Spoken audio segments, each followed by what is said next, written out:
Belasan pengendara sepeda motor terjaring razia karena menerobos jalan layang nontol Kasablanka, Tanah Abang, Jakarta Pusat. Meski sudah ada larangan untuk tidak lewat di atas JLNT karena berbahaya, namun pengendara motor tetap nekat.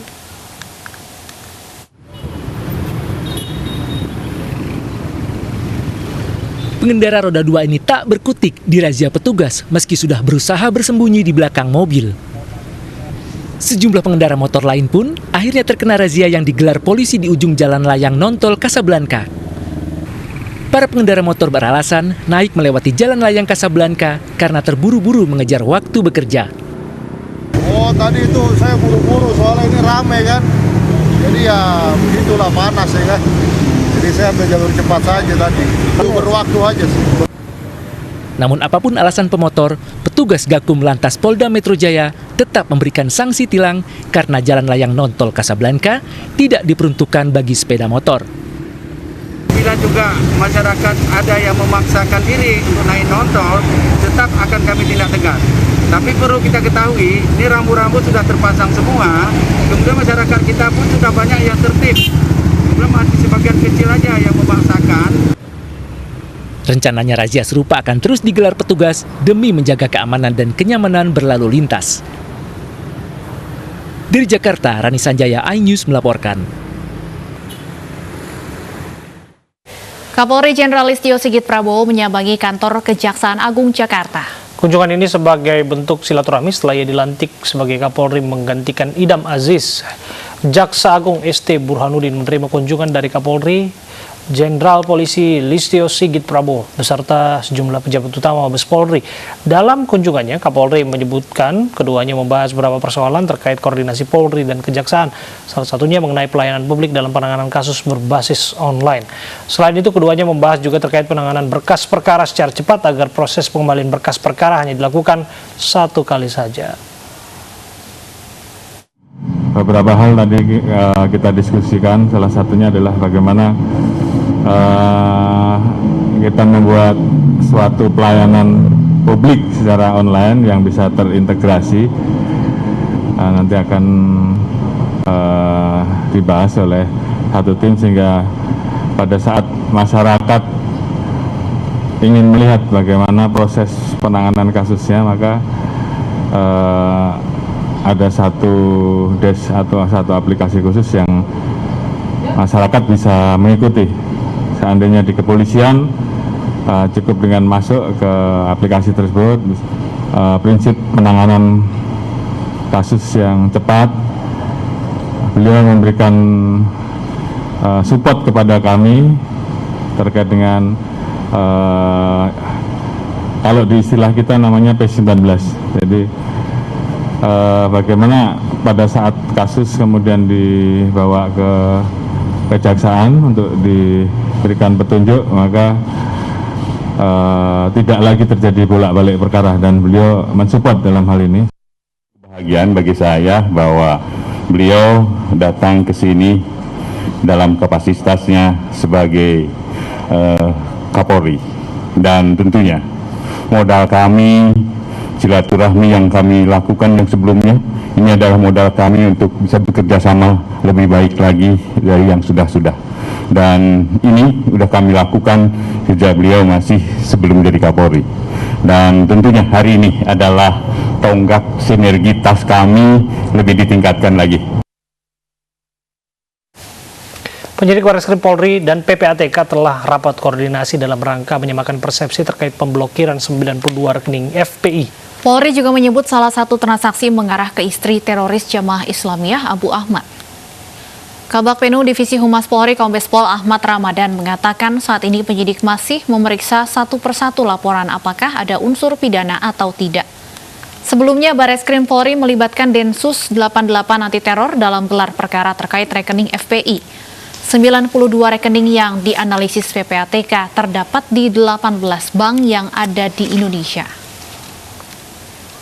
Terkait pemblokiran rekening anggota FPI oleh PPATK.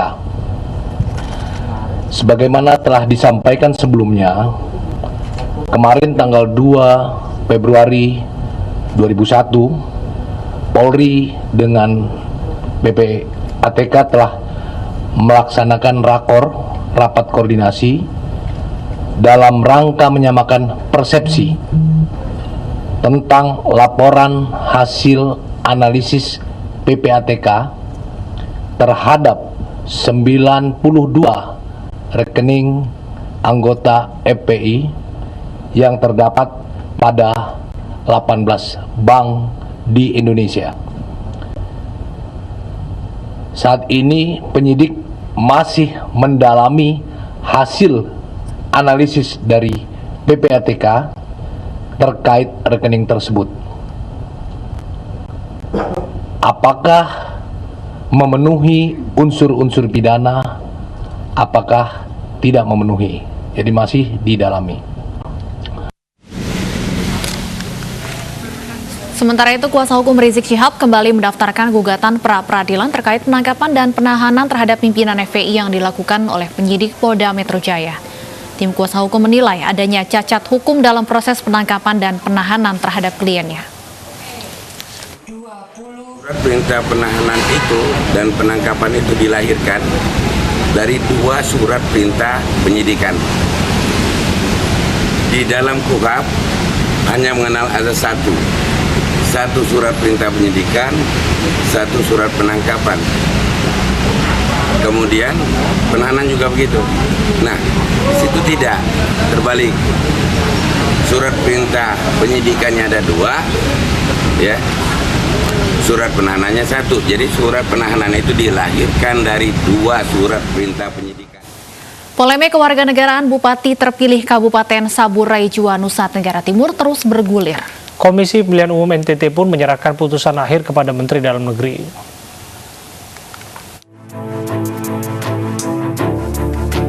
Setelah mendapat kepastian dari Kedutaan Besar Amerika Serikat terkait kewarganegaraan, Bupati terpilih Kabupaten Saburai Jua, KPU, dan Bawaslu menyerahkan putusan akhirnya kepada Menteri Dalam Negeri.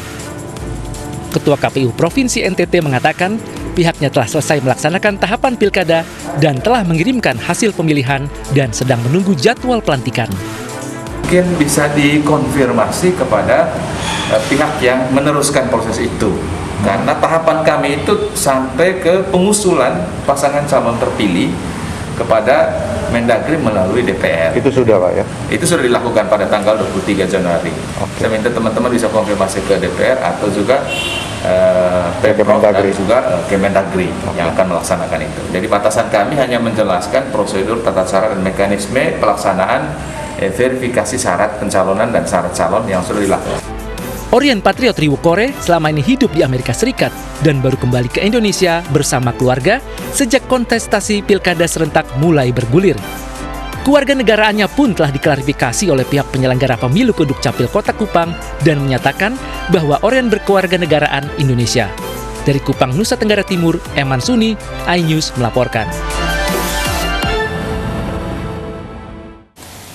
Dan untuk mengetahui lebih lanjut terkait warga Amerika yang menjadi Bupati terpilih Kabupaten Saburai Jua, Nusa Tenggara Timur, sudah bergabung bersama kami Ketua Bawaslu NTT, Thomas Moritus Jawa. Assalamualaikum, selamat sore Pak Thomas. Selamat sore Bang Abraham. Ya, Pak Thomas, langsung saja. Apa yang terjadi? Mengapa warga negara Amerika bisa menjadi bupati? Baik, terkait dengan status kewarganegaraan ini sebenarnya proses itu sudah dilakukan penelusuran oleh Bawaslu, kemudian surat itu kita sampaikan ke teman-teman KPU untuk memastikan status kewarganegaraan juga terkait dengan soal administrasi kependudukannya. Secara administrasi, kebenaran administrasi, KPU menindaklanjuti dengan melakukan klarifikasi ke pihak Disdukcapil. Tapi pada akhirnya di pihak Disdukcapil kemudian memberi klarifikasi yang bersangkutan. Pak Thomas, sebentar, kami ada informasi yang harus disampaikan terlebih dahulu. Kita akan lanjutkan nanti kepada Anda. Biasa kita menuju ke kediaman Kepala Staf Kepresidenan Muldoko untuk menyaksikan konferensi pers. Ya, kan begitu. Dan saya ini siapa sih? Saya ini apa? Biasa-biasa aja. Di Demokrat ada Pak SBY, ada putranya Mas AHY. Apalagi kemarin dipilih secara aklamasi. Kenapa mesti takut ya? Kenapa mesti menanggapi seperti itu? Saya biasa-biasa aja. Gitu. Jadi dinamika dalam sebuah partai politik itu biasa. Ya seperti itu. Dan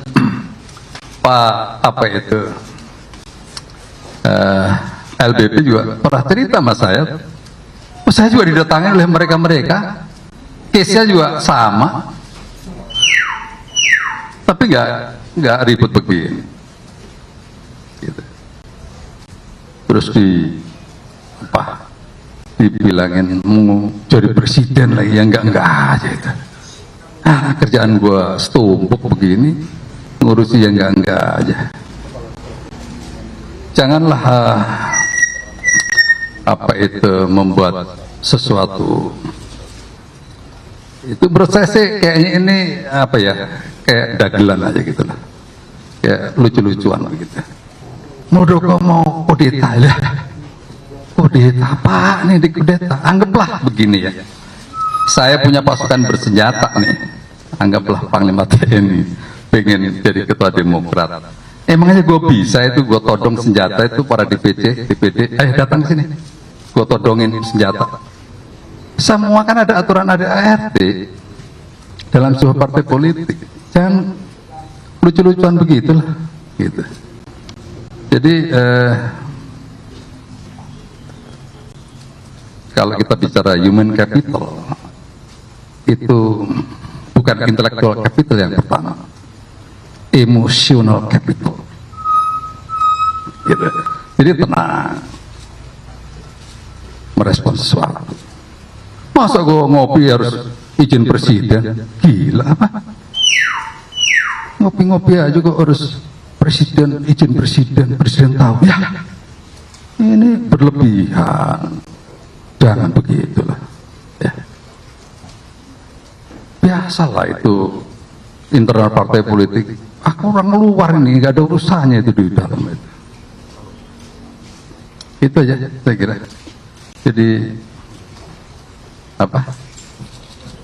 biasa-biasa aja. Oke. Pak, izin tanya Pak. Iya, jangan ikut emosi juga, kamu biasa aja. Kenapa sih? Iya. Pak, kan kemarin sempat dikatakan bahwa ada pertemuannya itu bukan di rumah Pak, tapi di hotel. Itu sebenarnya seperti apa sih Pak? Klarifikasi Pak Mul Pak. Beberapa kali di rumah saya. Ya ada di hotel, di mana-mana. Nggak terlalu penting lah itu. Intinya kan aku datang diajak ketemu. Iya. Saya biasa di kantor saya itu setiap hari gue menerima orang, menerima berbagai kelompok di kantor saya. Biasa ya, dia marah-marah saya suruh marah-marah, emosimu keluarkan, marah-marah aja biar saya paham apa yang kalian pikirkan. Itu jadi apa yang salah? Aku mau pertemuan di mana, enggak gua, ngapain ikut campur? Gitu. Ya, kalian. Pak, bicarakan kongres luar biasa nggak Pak? Apa? Ini bicarakan kongres luar biasa seperti itu dalam pertemuan-pertemuan itu. Saya ini orang luar, nggak punya hak apa-apa. Gitu loh. Yang punya hak kan mereka di dalam. Apa urusannya? Nggak ada urusannya. Saya orang luar, nggak ngerti lah. Gitu, ya. Pak. Jadi kalau saya berpanjang nih Pak, jadi kasarnya kamu justru pas pertemuan kemarin di tempat bukan Pak Mul yang mengundang, apa itu. Terus katanya juga karena kenapa bintang mendekati Demokrat, gara-gara kamu duduk kendaraan nih Pak, 2024 tanggapan Pak Mul gimana Pak? Iya, saya ngundang pakai duit. Saya ngidupin bukan ngidupin, mau terlalu kasar. Saya mau ikut sedikit mensejahterakan anggotanya di KSP juga nggak bisa, hidupin orang luar ya nggak aja itu, jangan berlebihan. Ya, itu kan semuanya pakai duit itu. Kalau urusan 2024, pernahkah saya berbicara selama ini tentang 2024? Nggak pernah. Kalau yang mengorbitkan di sana ya alhamdulillah kan begitu. Kalau diusung berarti mau ya Pak? Ya urusan, nggak usah mikir itulah. Aku itu orang yang mencintai pekerjaan. Ya. Saya orang profesional dan itu saya tunjukkan di mana-mana. Ya. Saya profesional. Gitu. Saya tidak pernah mengemis jabatan. Saya bisa berdiri sebuah keyakinan saya. Gitu.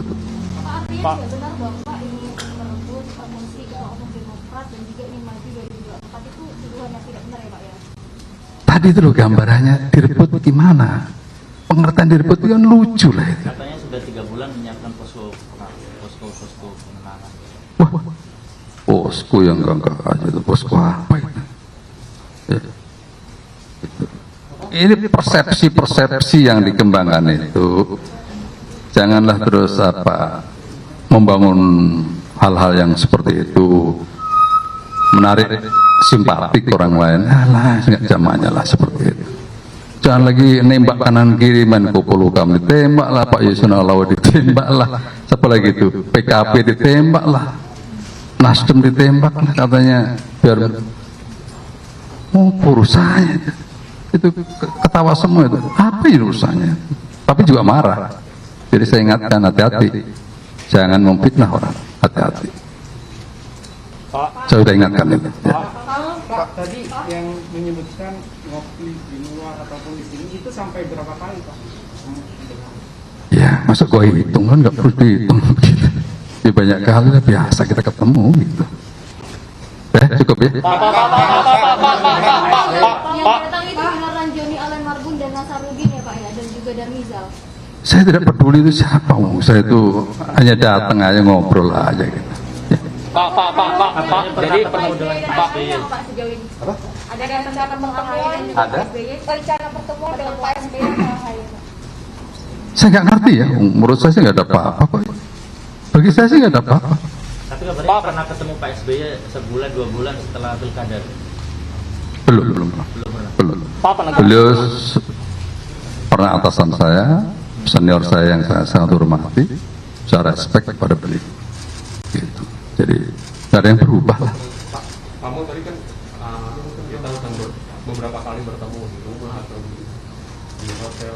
Sebenarnya apa sih yang mereka ceritakan ke kamu tentang itu urusan internal partai lah, kan nggak elit lah, apa nggak etis lah kalau saya bicara ini urusan partai lah.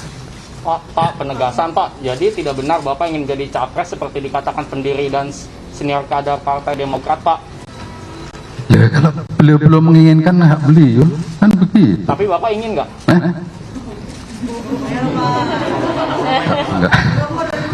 Nggak usah pertanyaannya nggak usah nakal begitulah. Ya, itu dia keterangan pers yang disampaikan oleh Muldoko, Kepala Staf Kepresidenan, menjawab tudingan kudeta di Partai Demokrat. Kita kembali berdiskusi bersama dengan Ketua Bawaslu NTT, Pak Thomas. Kalau kita dengar tadi itu urusan kudeta di Partai Demokrat, tapi urusan di NTT tanpa embel-embel kudeta, seorang bupati sontak bisa menjadi bupati terpilih, itu warga negara Amerika di sana. Mengapa bisa demikian, Pak Thomas? Baik, Bang Abraham, terkait dengan proses ini sebenarnya rangkaian panjang yang kemudian kita bersama KPU Kabupaten Saburejo, Bawaslu Kabupaten Saburejo telah berusaha untuk memastikan soal keabsahan kebenaran dokumen syarat calon dari Pak Orien ini.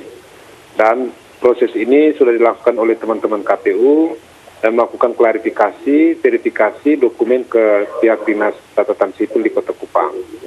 Tetapi Bawaslu tidak hanya di tataran administrasi saja, tapi kami lebih memastikan soal kebenaran faktual terkait dengan status kewarganegaraan yang bersangkutan, karena sudah diketahui umum bahwa yang bersangkutan pernah menetap di Amerika.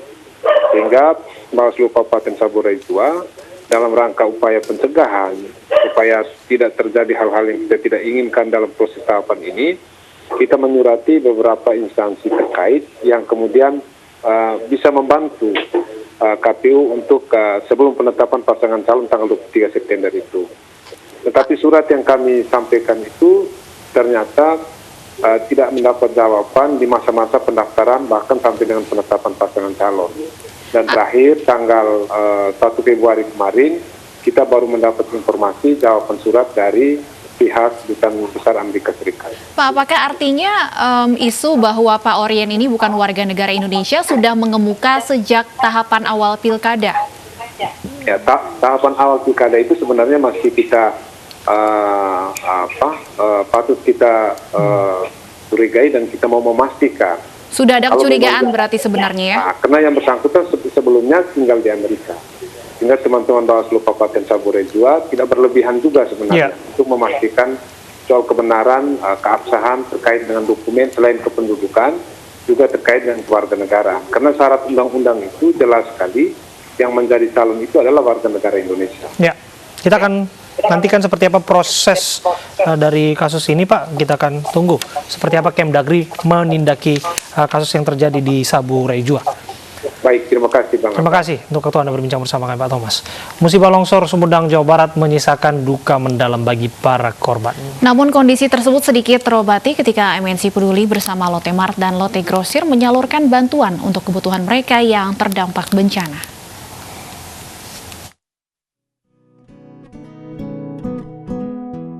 Bencana longsor di Kecamatan Cimanggung, Sumedang, Jawa Barat yang terjadi pada awal bulan Januari menyebabkan 40 orang meninggal dunia dan ribuan jiwa terpaksa mengungsi dan kehilangan harta benda.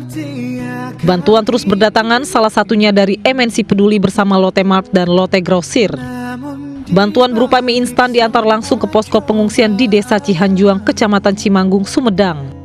Ya, kami di MNC Peduli turut berduka cita atas kejadiannya banyak musibah, banyak bencana di banyak daerah di Indonesia di awal tahun 2021 ini.